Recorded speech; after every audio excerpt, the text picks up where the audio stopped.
Hello बच्चों, how are you. सो बच्चों, आज हम करने वाले हैं electromagnetic induction which is chapter 6। Last class में हमने डिस्कस किया था मैग्नेटिज्म में हमने types of magnetism, different parameters in magnetism, origin of magnetism, solenoid, bar magnet, कुछ फॉर्मूलेस, न्यूमेरिकल्स, ये चीज़ें हमने कर ली हैं। आज हम स्टार्ट करने वाले हैं chapter 6 that is electromagnetic induction.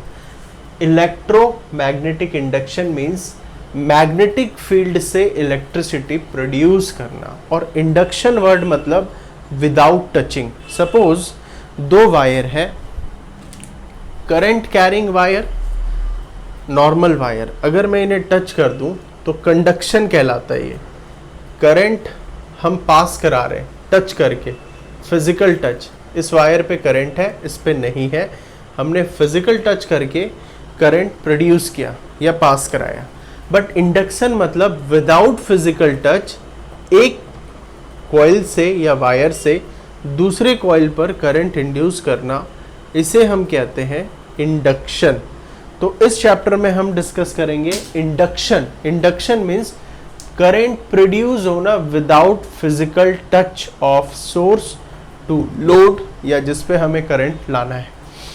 तो इलेक्ट्रोमैग्नेटिक इंडक्शन फैराडे ने बनाया, और इन्होंने देखा कि कैसे मैग्नेटिक फील्ड से इलेक्ट्रिसिटी प्रोड्यूस हो सकती है। ठीक वैसे ही जैसे इलेक्ट्रिसिटी से मैग्नेटिक फील्ड प्रोड्यूस होती है। हमने पढ़ा था current carrying conductor behave as a magnet. It means current carrying conductor से क्या होता है, मैग्नेटिक फील्ड प्रोड्यूस होती है, मैग्नेटिक फील्ड प्रोड्यूस होती है। इसी तरीके से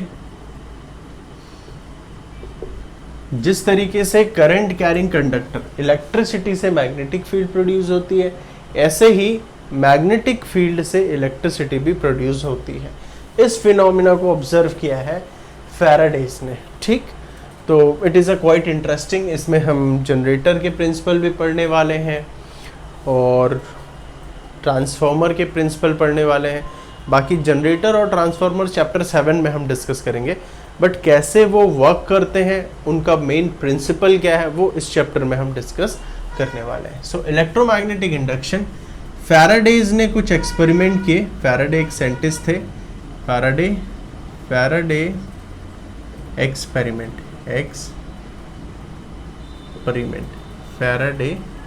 एक्सपेरिमेंट। ठीक, तो उन्होंने देखा कि एक मैग्नेट है, एक मैग्नेट है, दिस इज अ मैग्नेट, और ये बार मैग्नेट है। इसे हमने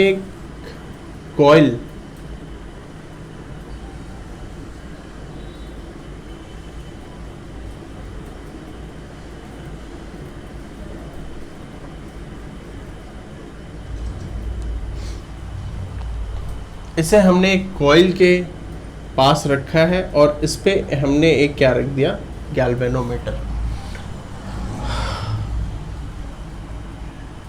तो फैराडे ने ऑब्जर्व किया, when magnet is stationary there is no current in this coil. When magnet is moving towards coil, when magnet is moving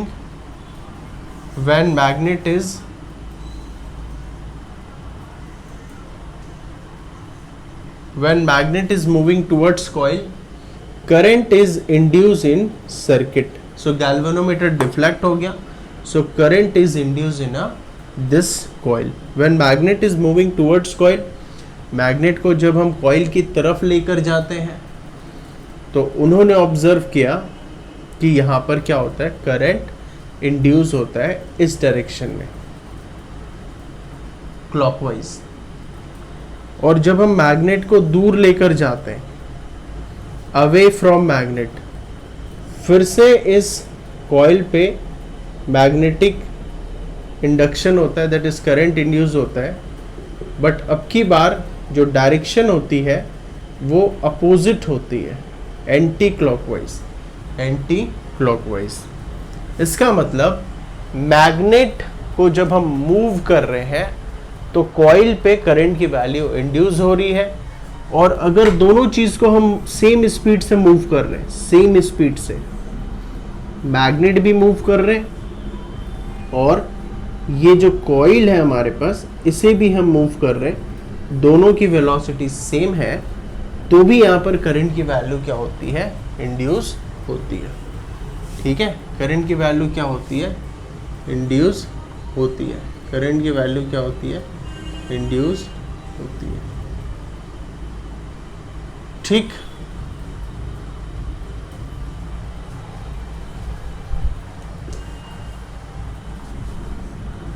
current की वैल्यू इंड्यूस होती है।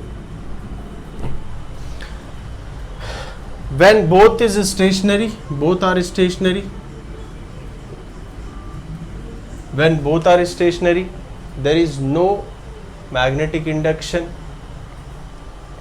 When magnet is moving towards coil, current is induced in clockwise direction.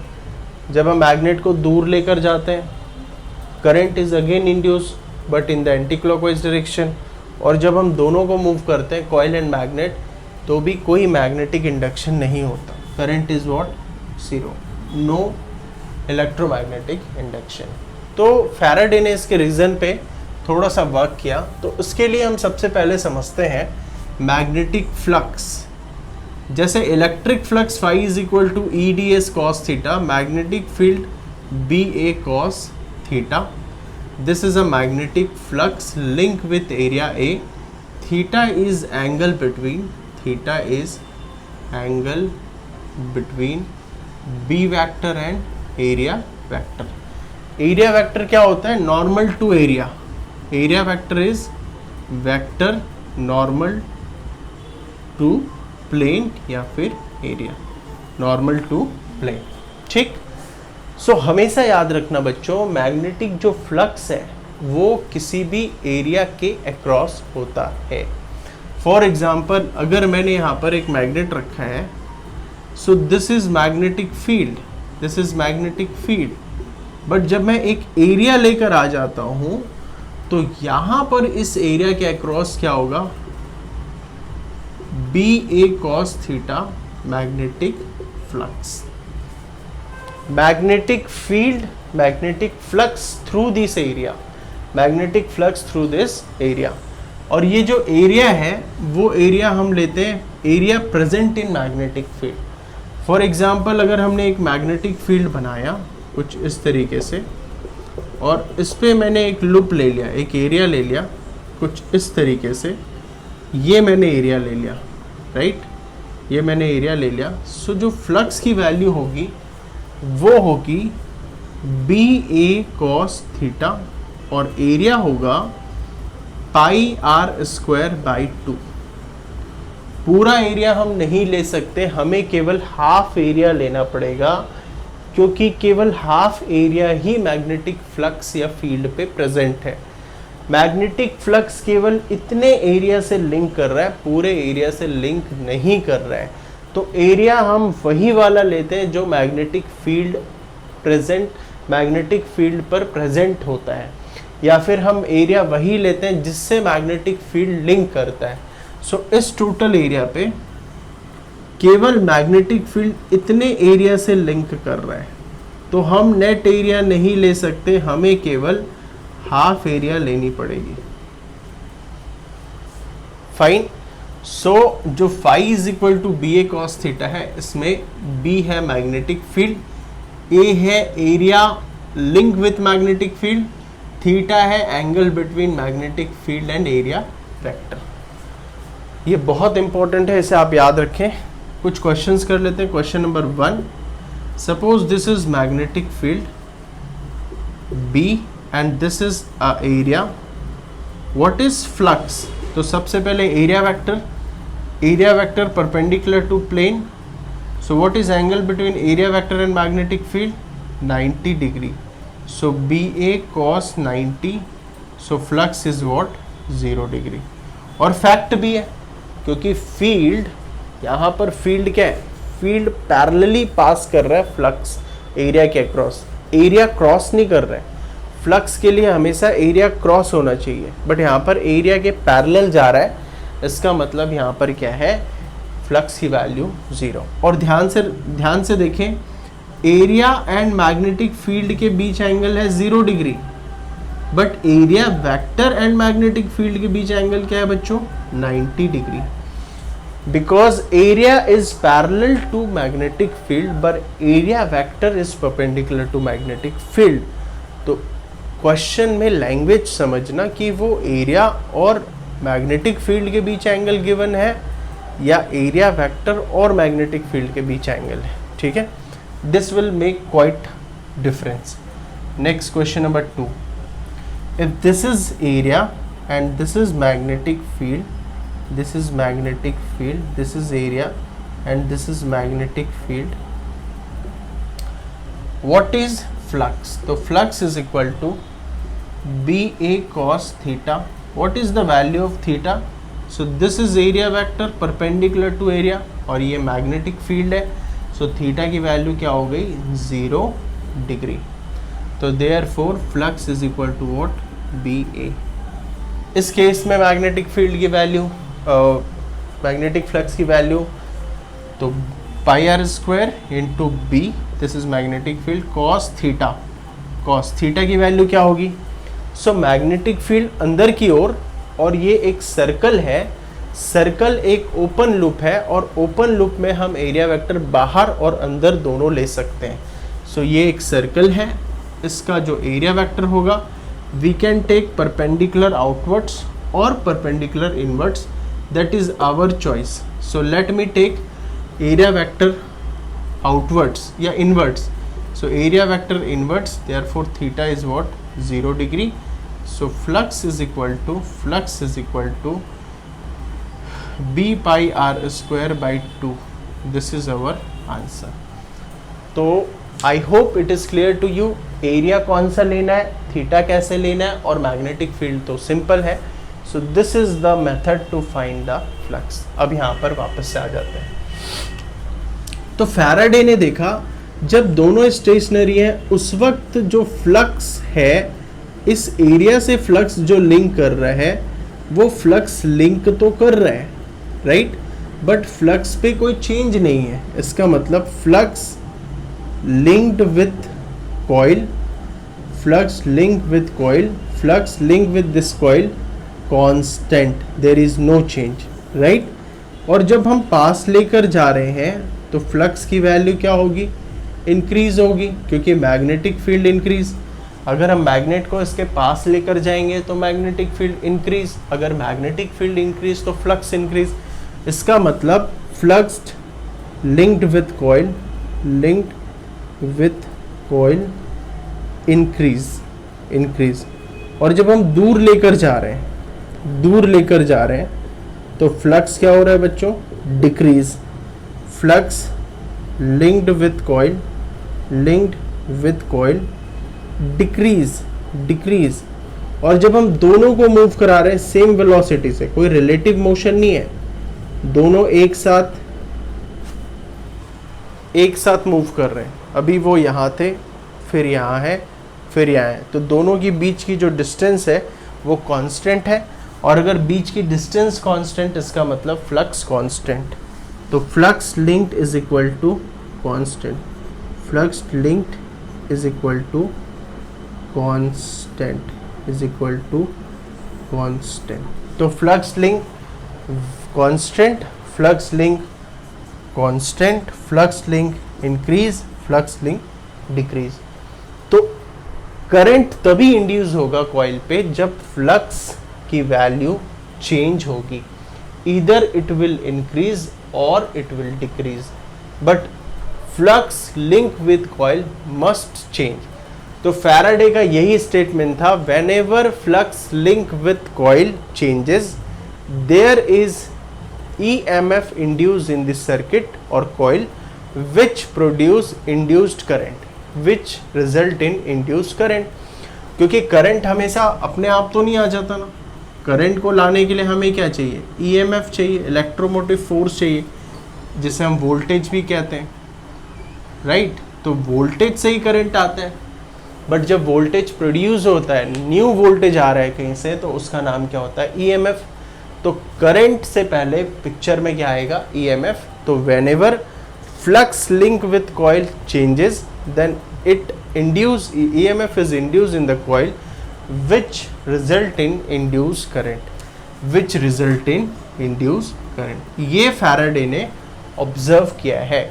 और second जो उसका observation है वो है current की डायरेक्शन को लेकर, क्योंकि उन्होंने ये भी ऑब्जर्व किया कि करंट की डायरेक्शन जब हम पास लाते हैं तो वन डायरेक्शन में होती है, और जब हम दूर लेकर जाते हैं तो इनिशियली अपोजिट डायरेक्शन में हो जाती है। जब हम पास लेकर आ रहे थे तो इट इज़ क्लॉकवाइज डायरेक्शन, और पीछे लेकर जा रहे हैं तो एंटी क्लॉकवाइज। इसका मतलब करंट की डायरेक्शन भी डिपेंड करती है वेदर फ्लक्स इज इंक्रीजिंग और डिक्रीजिंग। तो सेकेंड लॉ में फैराडे ने करंट की डायरेक्शन के बारे में बताया है, ठीक? तो फैराडे का फर्स्ट और सेकेंड लॉ हम लिखते हैं, उसके पहले आप ये नोट डाउन करें। ये फैराडे का एक्सपेरिमेंट है। This is about magnetic flux, this is about magnetic flux. और मैग्नेटिक फ्लक्स की यूनिट क्या होती है? मैग्नेटिक फ्लक्स की यूनिट होती है वेबर। मैग्नेटिक फ्लक्स की यूनिट क्या होती है? वेबर। मैग्नेटिक फ्लक्स की यूनिट क्या होती है? वेबर, ठीक है?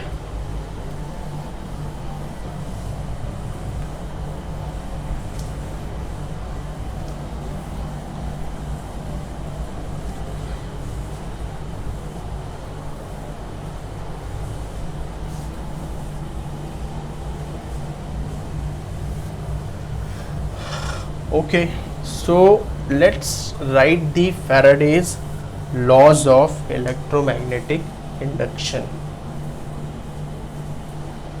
Faraday's laws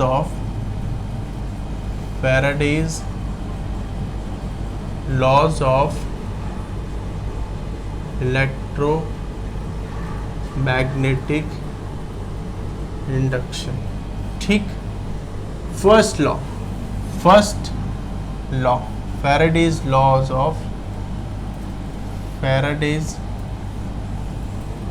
of electromagnetic induction. First law, whenever flux linked with coil, whenever flux linked with coil changes,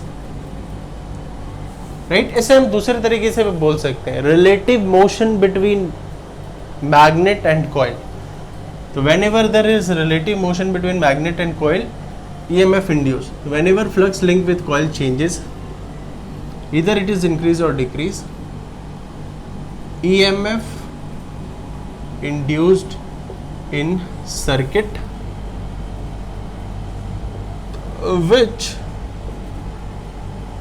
which results in induced current, right? इसका मतलब EMF is proportional to d phi by dt। तो Faraday ने कहा जितना ज़्यादा flux में change होगा with respect to time, उतना ही ज़्यादा EMF या करंट इंड्यूस होगी। So E is equal to minus N D phi by D T. n है number of turns, n is what? Number of turns. की जो coil हमने use किया है वो कितने नंबर ऑफ टर्न्स का है? Number of turns in coil, in number of turns in coil. And current is what?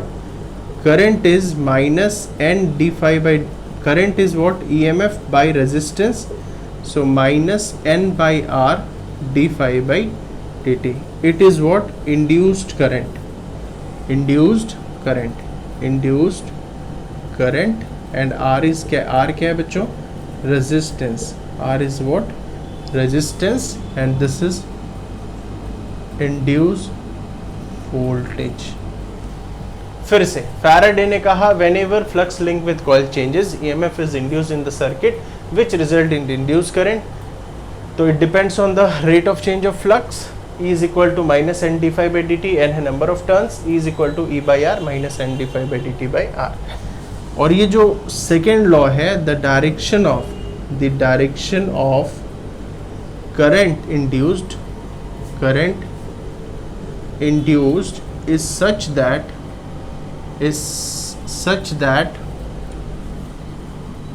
it oppose the cause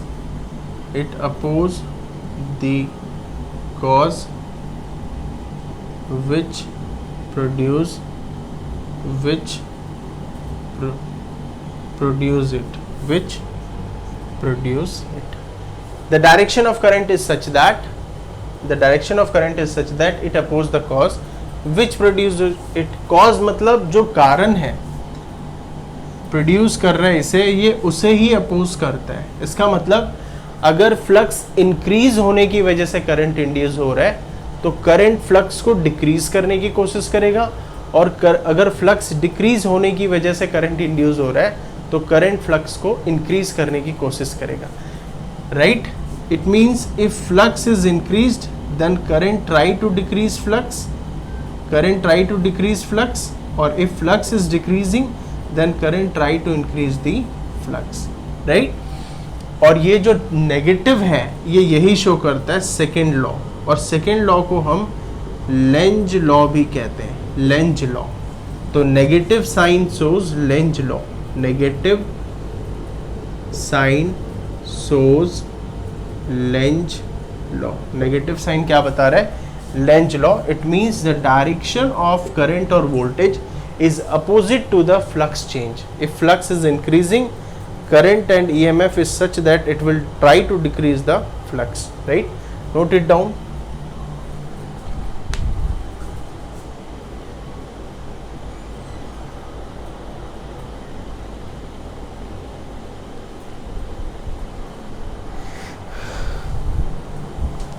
Okay. अब हम देखते हैं डायरेक्शन ऑफ करंट. डायरेक्शन समझना इम्पोर्टेंट है. सो डायरेक्शन हम पहले समझते हैं कि करंट की डायरेक्शन कैसे होनी चाहिए. First, direction of current. First, suppose मैं इस तरफ मैग्नेट लेकर जा रहा हूं और ये एक कॉइल है. ठीक, ये 3D है, 2D में मैंने बनाया हुआ है. इसको मैं फ्रंट मानता हूँ. This is front, this is back. Right? मतलब ये ऐसे रखा हुआ है. ये फ्रंट है, ये बैक है. ये कॉइल है, front back. This is front, this is back.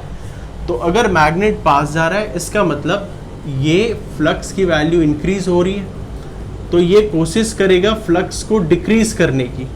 तो ये खुद इस तरीके से मैग्नेटिक फ्लक्स प्रोड्यूस करेगा या फील्ड प्रोड्यूस करेगा, so that it will oppose the upcoming magnetic field. तो कमिंग मैग्नेटिक फील्ड को अपोज करने के लिए ये अपनी फील्ड ऐसे प्रोड्यूस करेगा. तो इसके लिए इसे करंट की वैल्यू कैसे करनी पड़ेगी? प्रोड्यूस इस तरीके से. ये फ्रंट है ना, फ्रंट, ये फ्रंट है. So this is the direction of current, this is the direction of current and this is the direction of field. This is the direction of current and this is the direction of field.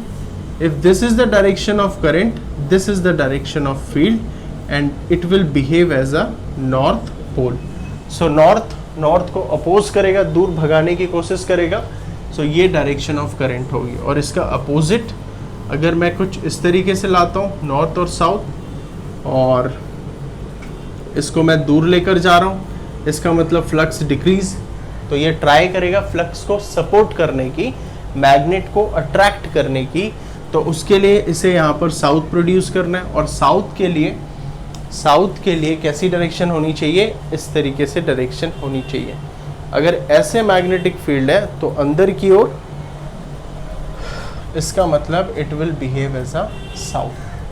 Right? ये circle है, circle में अगर magnetic field ऐसे तो outward, current, magnetic field outward, current, magnetic field inward. If magnetic field is inward, it means it is south. If magnetic field is outward, then it is north. So अगर ये एक circle है, ऐसे current flow होता है, magnetic field अंदर की ओर, south.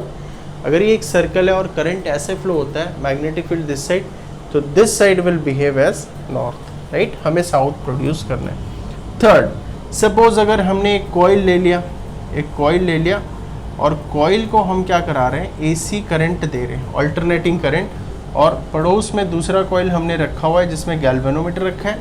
सो अगर अल्टरनेटिंग करंट है यहाँ पर, यह वेरिएबल करंट है, सपोज वेरी कर रहे हैं हम करंट वेरी कर रहे हैं, लेट हम क्या कर रहे हैं, स्विच क्लोज कर रहे हैं, के इज क्लोज्ड मतलब पहले ओपन था तो करंट 0, अभी क्लोज कर रहे हैं मतलब करंट की वैल्यू इंक्रीज।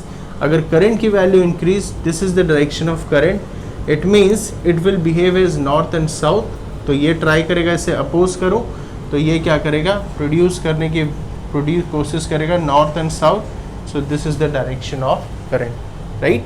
ये एक वायर है, this is current, so this is north, this is south. If this is current, this is south, this is north. Okay, so ये मैग्नेटिक फील्ड की करंट की डायरेक्शन है अकॉर्डिंग टू लेंज लॉ। तो ऐसे बहुत सारे question बन सकते हैं जिसमें हमें मैग्नेटिक फील्ड की डायरेक्शन बतानी है। तो this is all about the direction of magnetic field. Okay, suppose एक क्वेश्चन मैं लेता हूँ, क्वेश्चन नंबर 1। ये एक वायर है आई, और आई हम इंक्रीज कर रहे हैं, I is increasing, okay, I is what, increasing. ये एक दूसरा वायर रखा हुआ है और ये भी एक वायर रखा हुआ है। हमें बतानी है find the direction of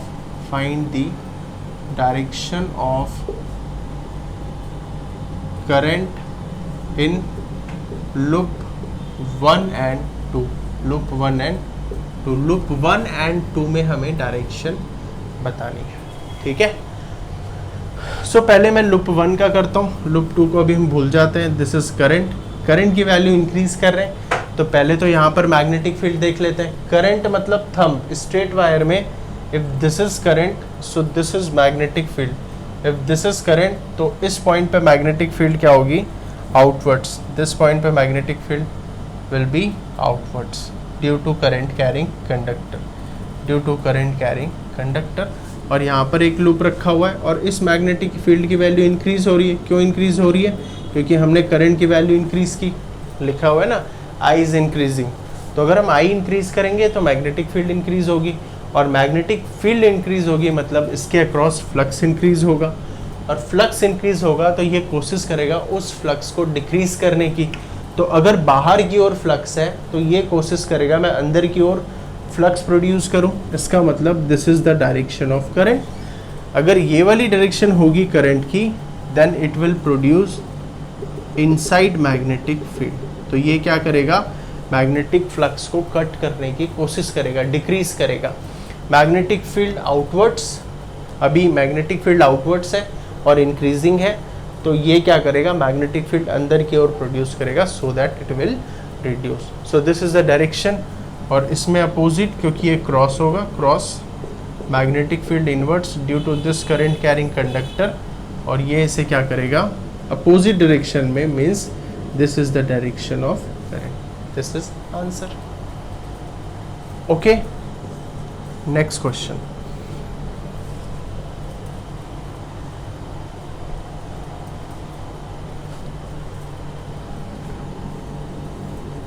north south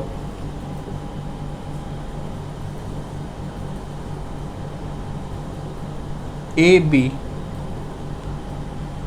find the polarity of, ये इस तरफ मूव कर रहे हैं, इस तरफ towards coil. Find the polarity of A and B, A और बी की पोलैरिटी बताओ। तो जैसे ही हम इस मैग्नेट को पास लेकर जाएंगे, फ्लक्स की वैल्यू इंक्रीज होगी, और ये वाला कॉइल कोशिश करेगा इसको मैं ऐसे करंट इंड्यूस करूं so that it will oppose the flux. तो फ्लक्स को रिड्यूस करने के लिए clockwise current means this, clockwise current means this one, और इसके लिए B should be positive and A should be negative, therefore B is positive and A is negative because current flows from positive to negative. तो अगर ऐसे current की value होगी तो flux oppose करेगा, ये north pole, it will behave as north pole. तो ऐसे हम डायरेक्शन फाइंड आउट कर सकते हैं। Okay, so I hope it is clear to you. Next, अब सर अगर मैग्नेटिक फ्लक्स चेंज करने से करंट और वोल्टेज सर्किट पे इंड्यूस होती है तो ये तो बहुत अच्छी बात है, बट फ्लक्स चेंज करने के टेक्निक्स कौन कौन से हैं? तो flux is equal to B A cos theta, right. और मैं आपको एक चीज बता दूं, फैराडे ने रियलिटी में कहा है फ्लक्स चेंज हो और फ्लक्स कट हो, flux cut by conductor, cut by coil, right, दोनों हो सकता है, कट करें या फिर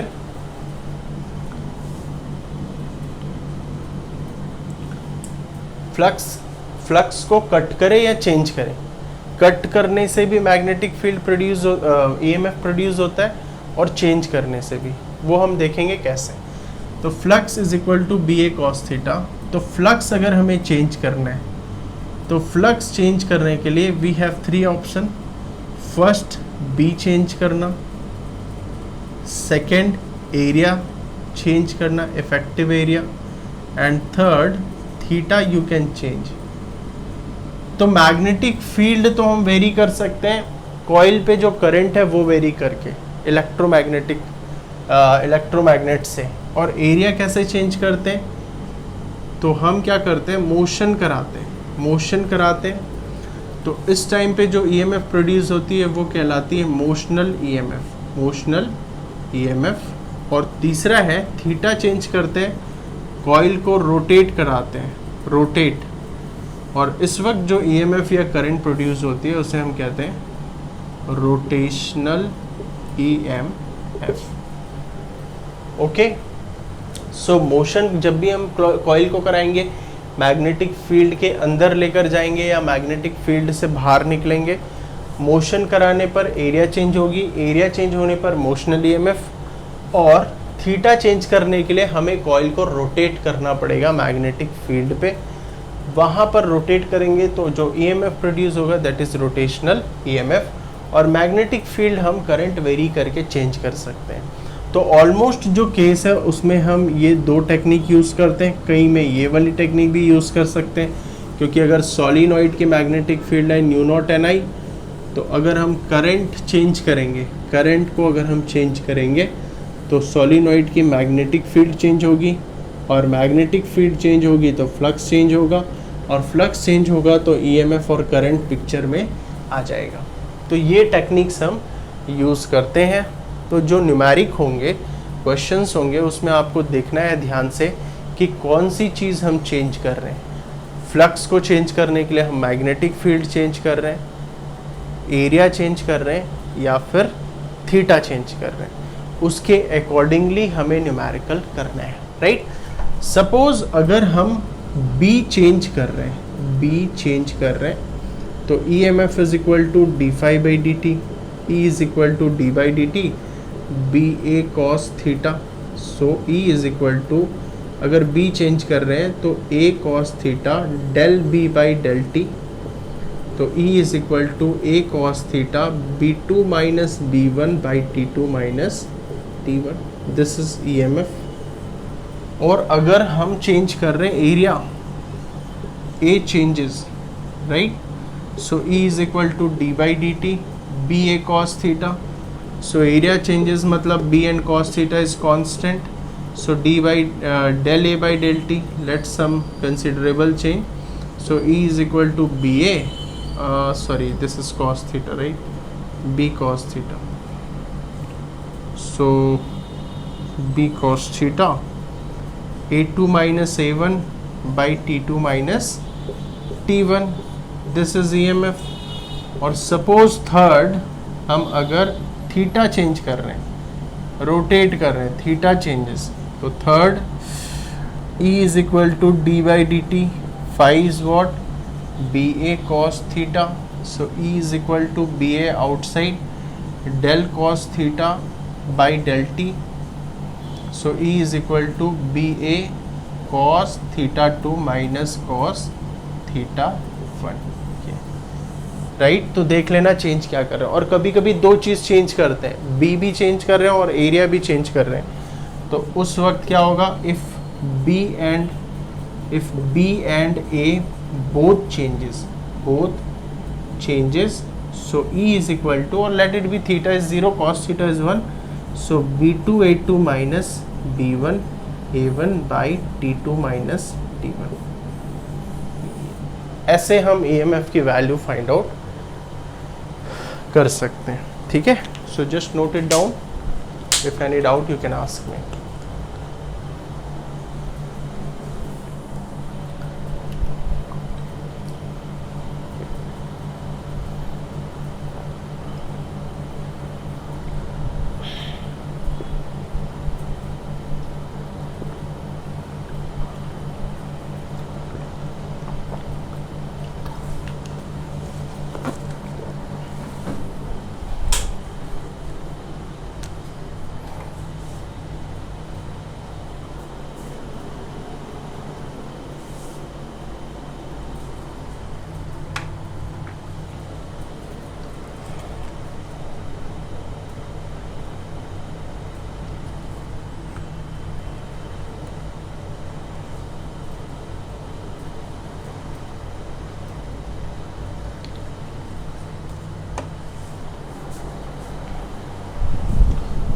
ओके, सो इससे रिलेटेड हम एक दो क्वेश्चन कर लेते हैं, then we will sum up this session, and then in the next class we will discuss the motional EMF and rotational EMF. So question number 1,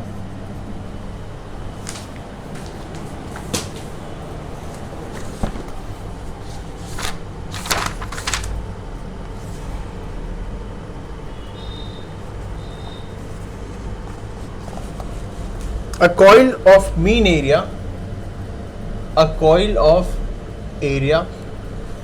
500 centimeter square, and having 1000 tons is held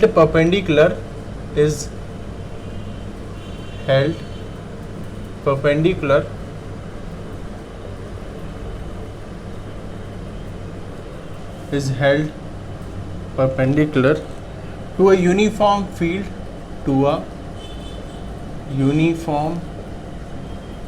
field of 0.4 Gauss. The coil is turned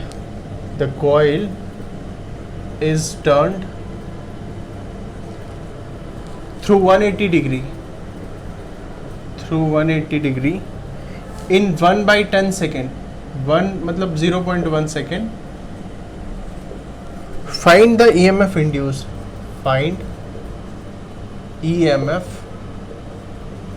induced. Okay, so इस question को समझते हैं ध्यान से। इस question में पूछा क्या हुआ है। ओके, क्वेश्चन में कहता है एरिया की वैल्यू गिवन है, area is equal to 500 into 10 to the power -4 metre square, number of turns है 1000, और theta the coil is turn through 180 degree, तो थीटा 1 है 0 डिग्री और थीटा 2, कॉइल को हमने कितने एंगल से टर्न किया 180 डिग्री नहीं, इनिशियली हाँ, coil is held perpendicular to field, मतलब ये एक कॉइल है फील्ड के परपेंडिकुलर, इसका मतलब इसका एरिया वेक्टर ये है। अगर कॉइल फील्ड के परपेंडिकुलर है तो एरिया वेक्टर और बी के बीच इनिशियल एंगल क्या है 0 डिग्री, फिर मैंने कॉइल को 180 से टर्न बैक किया तो थीटा टू 180 डिग्री, और टाइम कितना चेंज हुआ 0.1 सेकेंड। हमें ईएमएफ बतानी है, तो E is equal to D by D t N D phi by D t, right.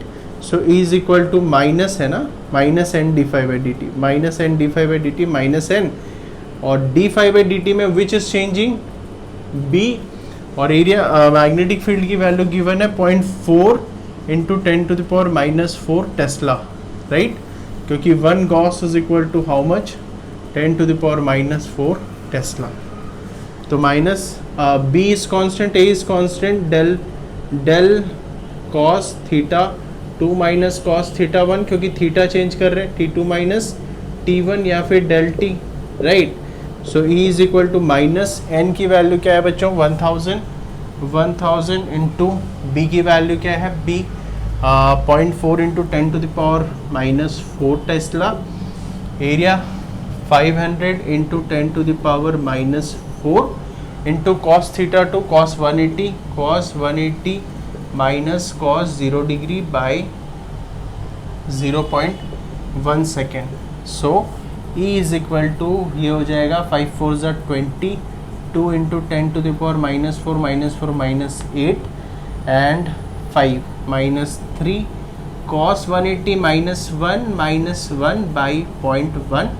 So E is equal to 1 cancel 10 to the power minus 2 और minus minus cancel, तो 4 minus 2 into 10 to the power minus 3 into minus 20, तो E is equal to 4 into 10 to the power minus 2 volt answer.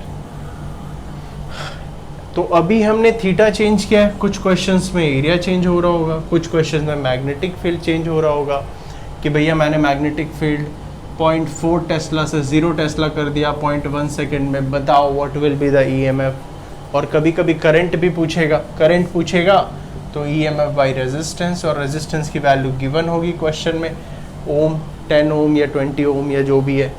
This is the method. तो आज हमने Gauss Faraday law of magnetism किया और electromagnetic induction हमने देखा कि कैसे EMF और करंट प्रोड्यूस होता है, डायरेक्शन समझा करंट की, फ्लक्स समझा और EMF के क्वेश्चंस की। नेक्स्ट क्लास में we will continue with the motional EMF and rotational EMF। Thank you, have a nice day.